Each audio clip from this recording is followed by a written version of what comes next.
I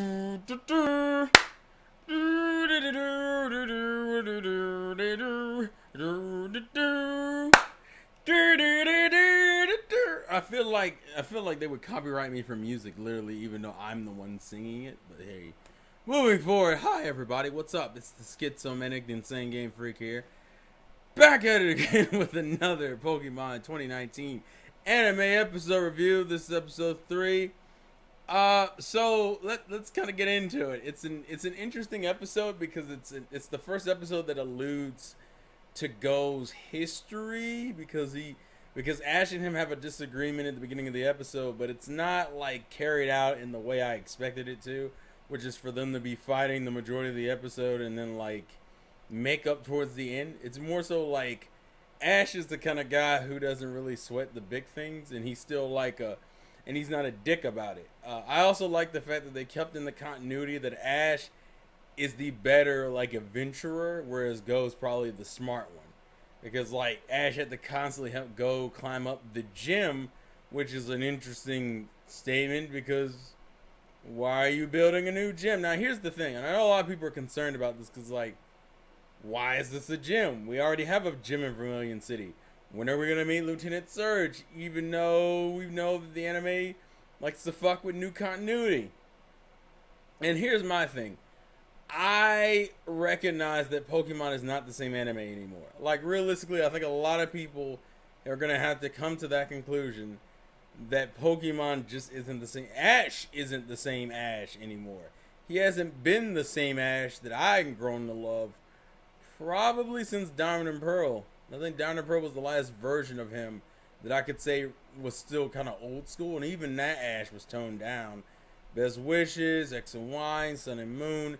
He's changed almost in every one of those generations, and in some ways I could argue he feels watered down, but like that's just how he is. So I understand people are kind of mad because there's a sneaking suspicion that they won't do a lot of continuity stuff, which seems a little ridiculous considering it's a series that's been going on for so long.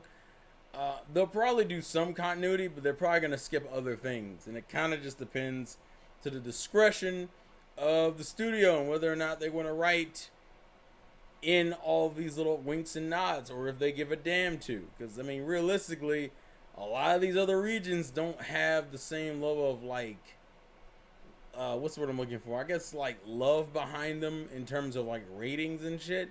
So it could be a situation where like, well, we're just not going to reference a bunch of stuff from the older regions. Like at the end of this episode, we find out that the next episode is when Go gets Scorbunny, or at least meets Scorbunny, because they're in Galar, which is kind of nuts considering there hasn't even been like a formal introduction to Galar, and the episode preview doesn't allude to them meeting like Sonia or Leon or any of that. So right now I'm going under the assumption that they're going to be research fellows this whole series, or at least a good chunk of it.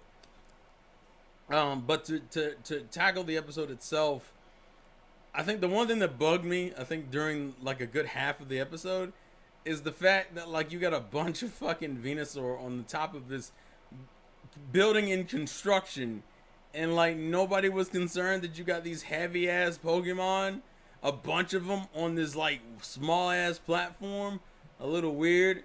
I'm also curious if they're based off of Team Rocket's inclusion, which I'm never going to be a fan of Team Rocket anymore. Like, realistically, Team Rocket to me has run its course. Team Rocket will never get interesting unless the writers are allowing them to become more of their own characters. Not saying they never had character, but for me, Team Rocket has been so pigeonholed into, like, basic-ass comedy with, like, a little bit of character that, like, I'd rather have a black and white situation, or Best Wishes, situation, where I don't see them that often versus the fucking generic, oh, we're Team Rocket, we're gonna come and steal your Pokemon, and then we're gonna lose because fuck you, anime, we can't have the bad guys win. So, like, that's always been my issue with Team Rocket. That will always be my issue with Team Rocket. I'm curious, though, based off of this episode, is Team Rocket not going to get a consistent team? Like, it seems like this episode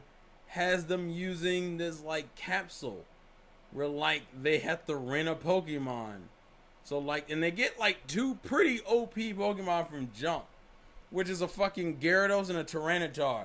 Like how they're still hanging with the Kanto Johto theme, which is cool. And I do like the fact that they showed considerable concern when they got it, when like Tyranitar and Gyarados got hurt. But it's like, is that gonna be the gimmick that like you're gonna flip Meowth upside down and stick him in the thing? I do like the fact that they already have like social media presence, so Go already knows about the Team Rocket gang from like social media, but like there's not a lot of like info on them. Also, apparently the talking Meow thing is a rumor. I thought it was really funny that like they call him Cherry Boy in the Japanese version, or Brat Boy, and Go's response was like Cherry Boy, because, and it's funny to me because I don't know they did this with Sun and Moon either though, but like I like the running joke where like Ash and Team Rocket have like this familiarity with each other to the point where like if you don't know that, you're just fucking confused by why are they giving him a nickname like y'all been bros for years, even though in a sense they've been bros for years. It's kind of funny because I didn't expect it. I also imagine this is the episode that like is gonna get Go's fan base up because he's doing a lot of like tsundere type shit here, and they also kind of allude to his past, saying, "Oh, you're one of those."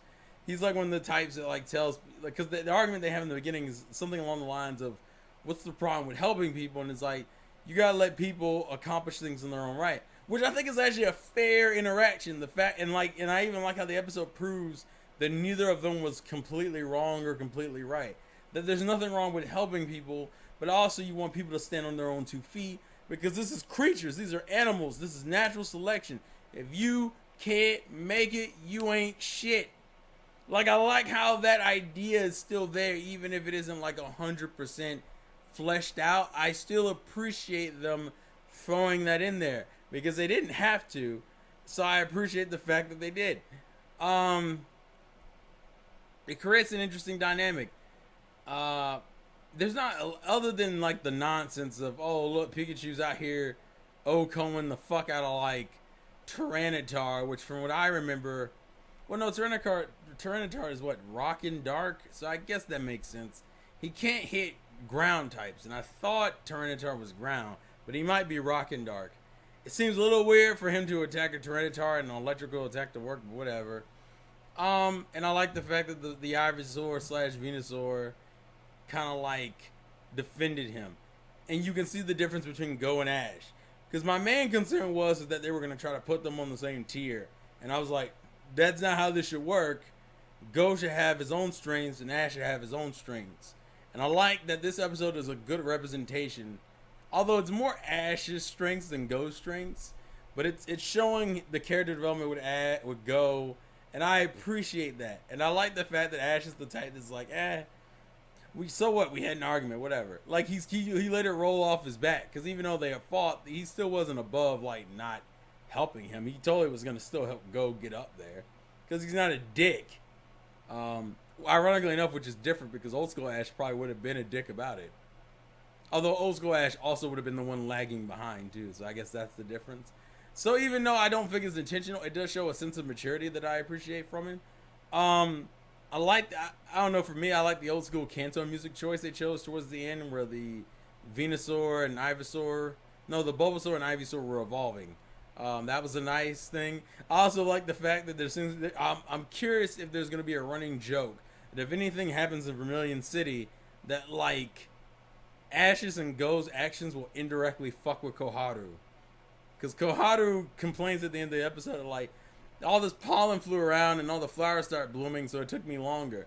Like, I hope that's a running gag, like their efforts fuck with Koharu. I don't know why I find that kind of funny. I also find it funny that for some reason Yamper does not like Ash, which is weird because Yamper likes Pikachu and Ash and Pikachu are cool, so I don't get it, but hey, fuck it, whatever. It's kind of funny to me. I'm just easily entertained. That's really what I'm saying. I'm trying to think. The next episode, we meet Scorbunny and we go to Galar. I'm curious how much of that lore is going to be thrown in there, or if it's going to be something like indifferent, like we just happen to travel to Galar and shit just happens to happen. I'm not sure. I don't think there's anything else of note I wanted to talk about. Oh, I guess at the beginning of the episode we do meet the two assistants. They get names, which I believe is Renji and Kukina. Kukina, I think is her name. Renji will be easy to remember because of Bleach. Kukina will take me some time. That may not even be the right pronunciation, so I apologize if it's not. But like overall, good episode. I don't really have any issues with it. I know people are gonna have issues with continuity. I'm gonna give it time because let's be real here. No one thought in Sun and Moon they were gonna make heavy references to fucking to Ash. I mean to Misty and Brock, and we got what a few episodes with them in there. Even though I didn't watch that series much, I at least knew about those episodes. So we'll see how things progress. Is the way I'll look at that situation. I think that's it. I think this is gonna take time, and we're gonna have to just give it some time to see where the story wants to go. It's all right. I mean, it's fine. I just have to get used to the fact that this isn't just like everything else. When a series, it's kind of like the feeling I got when Samurai Jack came back, where it's like I know how Jack is and I know how he acts, so it's jarring to see him like different in season 5. Because even though I still don't think that season's as good as people like to pretend like it is, but hey, whatever. If you were entertained by it, you were entertained. It's gonna be the same thing with Pokemon. Like Sun and Moon Ash was like the straw where I was like, yo, it's such a deviation, and Ash himself is such a different kind of character. It kind of just takes away from the experience. With him being in a more normalized setting, I think it'll work better for me personally. I mean, but I guess we have to see, and I'm curious if the ratings will go up with this change in style again. We'll see. Anyways, leave your thoughts and comments in the comment section below. Thank you guys for watching. If there's anything, the only thing that sucks is I don't have a Galar hat, so I may just not wear a hat for next week's review. That's the only generation hat I don't have. That's not true. I don't have an Alola hat either. But I think I have time for that, so we'll see. Anywho, leave your thoughts and comments in the comment section below. Follow me on the social medias, Game Manic on Twitter, and Insane Game Freak on Twitch, and Insane Game Freak on the other YouTube channel, gaming YouTube channel, and then this channel. So, and click the notification bell. Anyways, I'll see you guys later. And remember, you're not having any fun if you're not going just a little bit crazy.